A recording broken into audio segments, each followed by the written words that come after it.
केवल भगवान ही आराधना का एकमात्र लक्ष्य है। इसे स्पष्ट करते हुए भगवान श्री कृष्ण बहु हिंदू देवी देवताओं की पूजा के मिथ्या भ्रम का समाधान करते हैं। भगवान सभी प्राणियों के लक्ष्य, सहायक, शरणदाता और सच्चे मित्र हैं। जिन मनुष्यों की रुचि वैदिक कर्मकांडों का पालन करने में होती है, वे देवताओं का स्वर्ग लोक प्राप्त करते हैं, किंतु जब उनके पुण्य कर्म क्षीण हो जाते हैं तब उन्हें लौटकर पुनः पृथ्वी लोक में आना पड़ता है। लेकिन जो परम प्रभु की भक्ति में तल्लीन रहते हैं, वे उनके परम धाम में जाते हैं। इसलिए श्री कृष्ण उनके प्रति की जाने वाली विशुद्ध भक्ति को सर्वोत्तम बताते हुए उसकी प्रशंसा करते हैं। ऐसी भक्ति में लीन होकर जो कुछ हमारे पास है वह सब भगवान को समर्पित करते हुए हमें भगवान की इच्छा के साथ पूर्ण रूप से एकनिष्ठ होकर जीवन यापन करना चाहिए।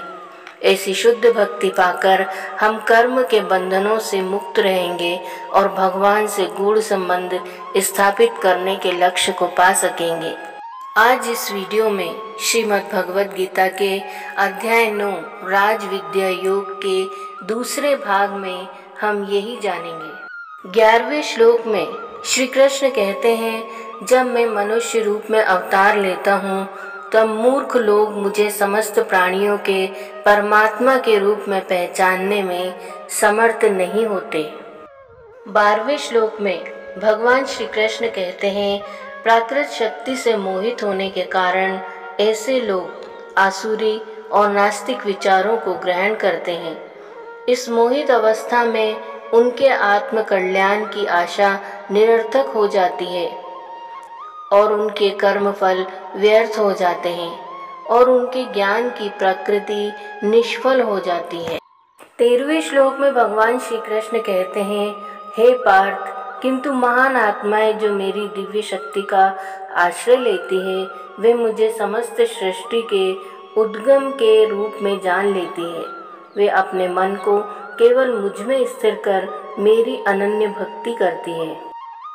14वें श्लोक में भगवान श्री कृष्ण कहते हैं, मेरी दिव्य महिमा का सदैव कीर्तन करते हुए दृढ़ निश्चय के साथ विनय पूर्वक मेरे समक्ष नतमस्तक होकर वे निरंतर प्रेमा भक्ति के साथ मेरी आराधना करते हैं। अर्थात यह कहने के पश्चात कि पुण्य आत्माएं उनकी भक्ति में लीन रहती है, श्री कृष्ण अब यह व्याख्या कर रहे हैं कि वे किस प्रकार से उनकी भक्ति करती है। वे कहते हैं कि भक्त अपनी श्रद्धा भक्ति का अभ्यास करने और उसे बढ़ाने के प्रयोजनार्थ भगवान की महिमा का कीर्तन करने में अनुरक्त रहते हैं। भगवान की अनुपम महिमा के गुणगान को कीर्तन कहते हैं। 15वें श्लोक में भगवान श्री कृष्ण कहते हैं, अन्य लोग जो ज्ञान के संवर्धन हेतु यज्ञ करने में लगे रहते हैं, वे विविध प्रकार से मेरी आराधना में लीन रहते हैं। कुछ लोग मुझे अभिन्न रूप में देखते हैं जो कि उनसे भिन्न नहीं है, जबकि अन्य मुझे अपने से भिन्न रूप में देखते हैं। कुछ लोग मेरे ब्रह्मांडीय रूप की अनंत अभिव्यक्तियों में मेरी पूजा करते हैं।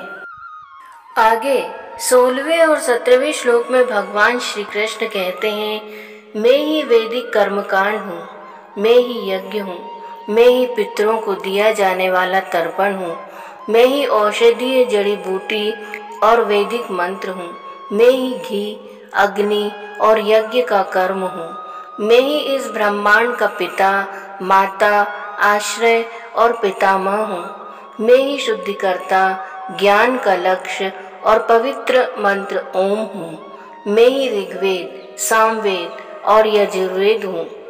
18वें श्लोक में भगवान श्री कृष्ण कहते हैं, मैं सभी प्राणियों का परम लक्ष्य हूँ और मैं ही सबका निर्वाहक, स्वामी, धाम, आश्रय और मित्र हूँ।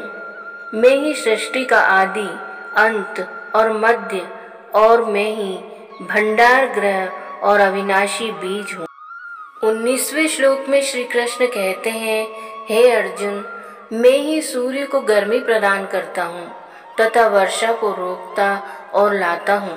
मैं अनश्वर तत्व और उसी प्रकार से साक्षात मृत्यु हूँ। मैं ही आत्मा और उसी प्रकार से मैं ही पदार्थ हूँ।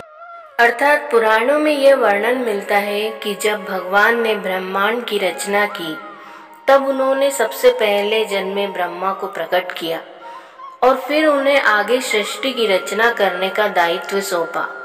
ब्रह्मा स्थूल प्राकृत शक्ति से ब्रह्मांड में प्राकृतिक पदार्थों और विभिन्न योनियों के सृजन के कार्य को संपन्न करने में किंग कर्तव्य मूढ़ हो गए। तब भगवान ने उनके भीतर ज्ञान प्रकट किया, जिसे चतुर्श्लोकी भागवत कहते हैं, जिसके आधार पर ब्रह्मा ने संसार की रचना के कार्य को आगे बढ़ाया। 20वें श्लोक में भगवान श्री कृष्ण कहते हैं, वे जिनकी रुचि वेदों में वर्णित सकाम कर्म कांडों में होती है, वे यज्ञों के कर्म कांड द्वारा मेरी आराधना करते हैं। वे यज्ञों के अवशेष सोम रस का सेवन कर पापों से शुद्ध होकर स्वर्ग जाने की इच्छा करते हैं। अपने पुण्य कर्मों के प्रभाव से वे स्वर्ग के राजा इंद्र के लोक में जाते हैं और स्वर्ग के देवताओं का सुख ऐश्वर्य पाते हैं।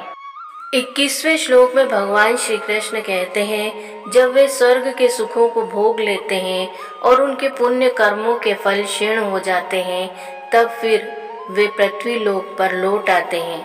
इस प्रकार वे जो अपने इच्छित पदार्थ प्राप्त करने हेतु वैदिक कर्मकांडों का पालन करते हैं, बार बार इस संसार में आवागमन करते रहते हैं।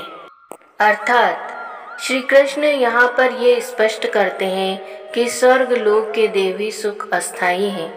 जिन लोगों को उन्नत करके स्वर्ग भेजा जाता है, जहाँ वे स्वर्ग के सुखों और ऐश्वर्य का भरपूर भोग करते हैं, बाद में जब उनके पुण्य कर्म समाप्त हो जाते हैं, तब उन्हें पृथ्वी लोक पर वापस भेज दिया जाता है।